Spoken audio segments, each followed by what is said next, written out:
I live on the outskirts of a mid-sized town in Wyoming. The whole reason I live here is because owning a huge plot of land isn't as impossible of a task as it can be in most other states. My house is small, but it was cozy enough for living alone. This happened 4 years ago, in 2019. It was spring, and we were going through a month of pouring rain almost every single day.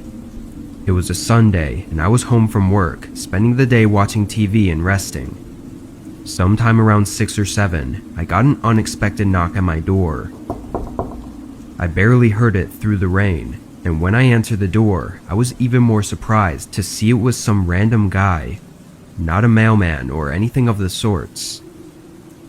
Someone coming all the way out onto my property without notice was very unusual, being that it was far out of the way. "How can I help you?" I said. The guy, looking somewhere in his late 20s, said he'd been camping out in the woods nearby and had gotten into some trouble and needed a place to stay for the night.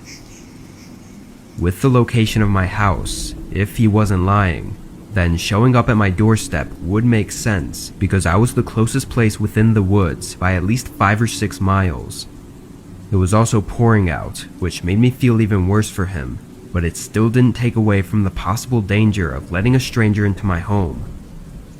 I offered him a phone call to get a ride into town, but the guy denied my offer. After bluntly saying he couldn't stay here, the guy walked off. I watched him go down the dirt road a little ways, then he veered off and walked into the woods.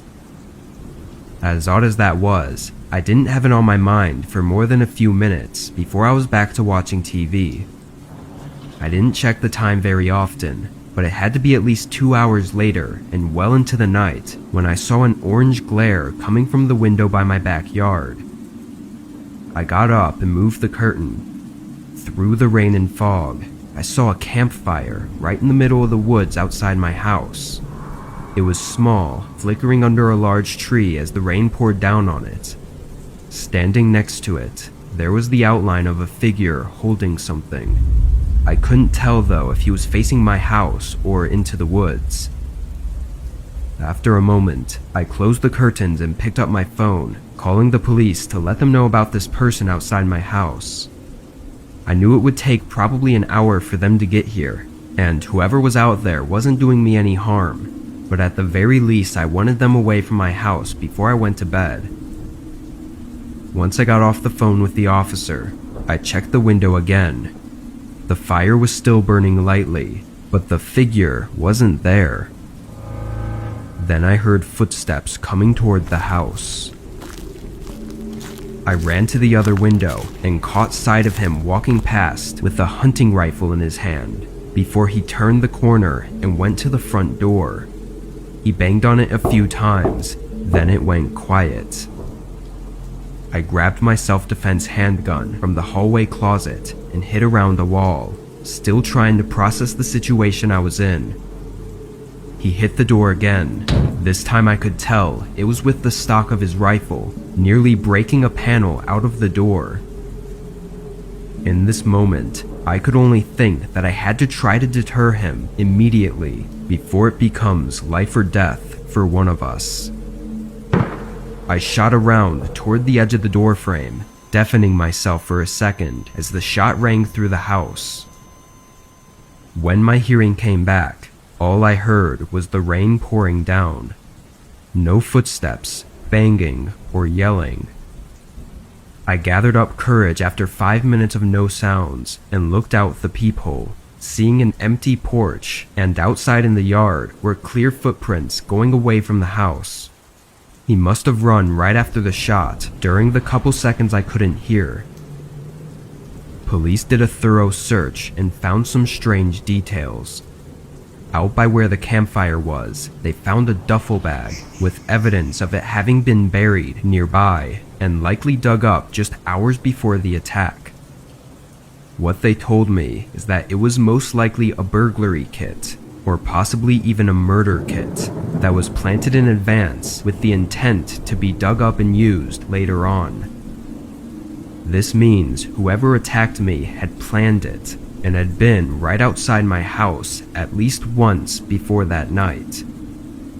Why he attacked me specifically is not known, and who and where he is currently is still no closer to being figured out than it was 4 years ago.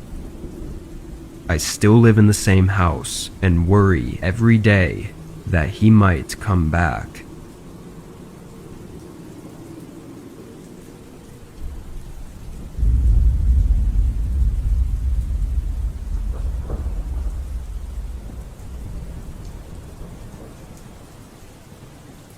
I was 22 at the time and living in a very small one-bedroom house in the cheapest area of my city. After work on a Friday night, I hopped online to game with a bunch of my friends. It was the perfect night for staying up late, with heavy downpour outside and no work or school the next day. We played for probably 2 hours before a sudden sound had me put everything on pause for a minute. It was a thump sounding like it was upstairs. My initial concern was a possible leak in the roof caused by the rainfall, so I went up to look. The only rooms upstairs were the single bedroom and a half bathroom, and neither of them had any signs of leaks anywhere, so I ran back down and got back online with my friends. I was on for a while, only getting off at 2 a.m. because everyone else went to bed. I shut everything off and sat on the couch with some snacks while I watched YouTube on my phone. 10 minutes in, I heard another thump. It was from upstairs again, but it was so muffled that it almost sounded like it was on the roof or something. I did an even more thorough search of both my bedroom and the bathroom up there, but there wasn't anything showing itself to be the cause of the sound. I was sure it wasn't thunder either, because it vibrated through the walls like something literally hitting the house. After 10 minutes of looking around, I was so determined to figure it out that I put on my shoes and went out into the rain to see if there was something more noticeable from outside. At first I saw nothing of significance, but then I noticed a tree branch getting pretty close to the side of my house. It was a large and sturdy branch though, that was a good 3 or 4 feet away from the siding, and even in the rain, it wasn't really swaying all that much. It seemed unlikely that it could reach the side and bang up against the side of the house. As I looked at it though, I realized there was a small window on the house that the tree kind of covered up. It was higher than my bedroom window, meaning it had to be an attic. I had no idea there was an attic at this house. The hatch was definitely nowhere noticeable, and the roof wasn't a steep slope, so it didn't look like there would even be room for one. This hidden window was the first clue I'd ever seen to indicate there being an attic. I went inside, even more curious than I was before, and started searching for this hatch that I had to have somewhere. It took a minute, but I found it inside my bedroom closet. It was small and perfectly smooth with the ceiling, basically blending in aside from the tiny gaps from where it opens. I stood up on a box and pulled it down, releasing a rusty ladder from the opening. Immediately, I was hit with a rotten smell, followed by another thump sound. From below, I could tell the attic was extremely short, maybe 2 feet tall at most.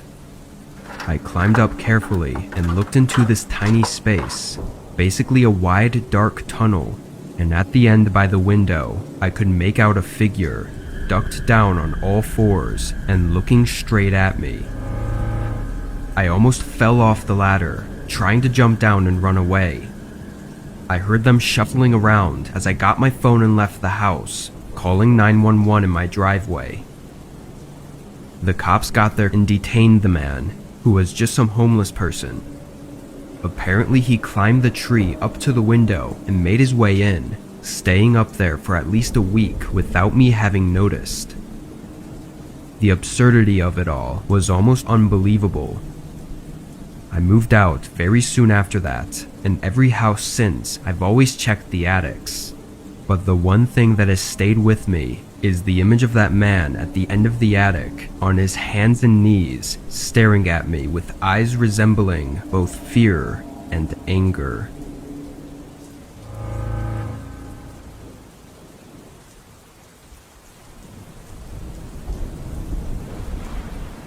In my mid-20s, I worked at a retail store as the overnight manager. It wasn't a big place, and the only reason I was technically a manager was because I'd be the only overnight worker. So, I was in charge of checking stock, filling shelves, and sometimes receiving order shipments. I was very satisfied with the job and never found myself hating the work, and up until this, I hadn't had anything really happen. It was a weekday night, and a storm was just setting in as I started my shift. Over the first hour of being there, the rain had picked up, and the wind was hitting the building much harder than before, making a lot of noise. I was filling the shelves for the first 2 hours, trying to get the time-consuming tasks out of the way first. As I was in the aisle though, I heard a thud sound resonating through the building. It sounded like it came from the back of the store in the warehouse section, where our delivery bay was. I walked over and saw the solid metal back door that truck drivers use to get in when making deliveries. The more I thought about it, the more I convinced myself that the thud sounded like a bang at this door, as if a driver was trying to make a delivery, but there were none scheduled for tonight. I opened the door and was met with a face full of cold rain and wind. I stuck my head out briefly to look down at the shipping bay and saw no trucks, so I closed the door and dried off. While walking back to the aisle, I assumed the noise was just the building having shifted a bit from the wind, or maybe just some strange sounding thunder that I hadn't noticed before. I continued working for another full hour before taking a lunch break in the back office, spending maybe 15 minutes there before heading back.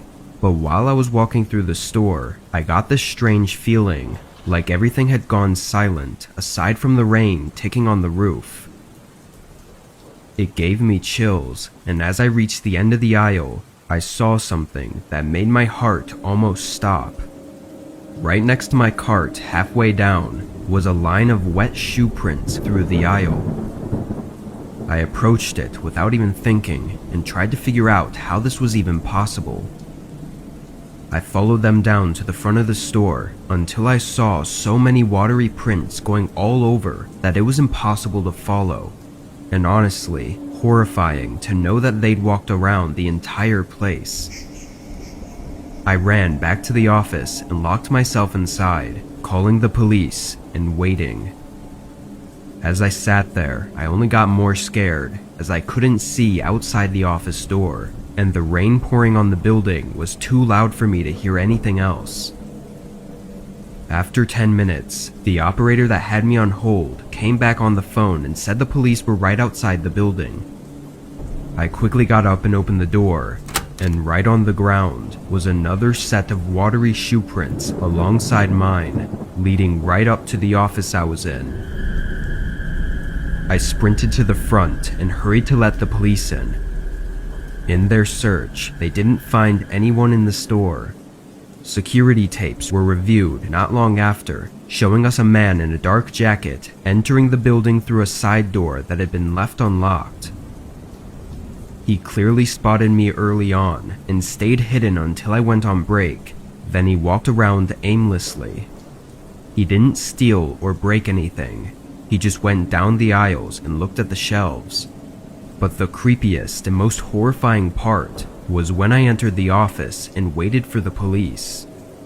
The man came up to and stood outside the office door, waiting for several minutes as he stared at the doorknob like he was preparing for me to come out. Luckily, he decided to walk away a few minutes later and exited the store. No more footage of him was seen after that. The man never came back, and as far as I was told, he was never found. What he was doing that night is still uncertain, and it will likely remain as an eerie uncertainty for the rest of my life.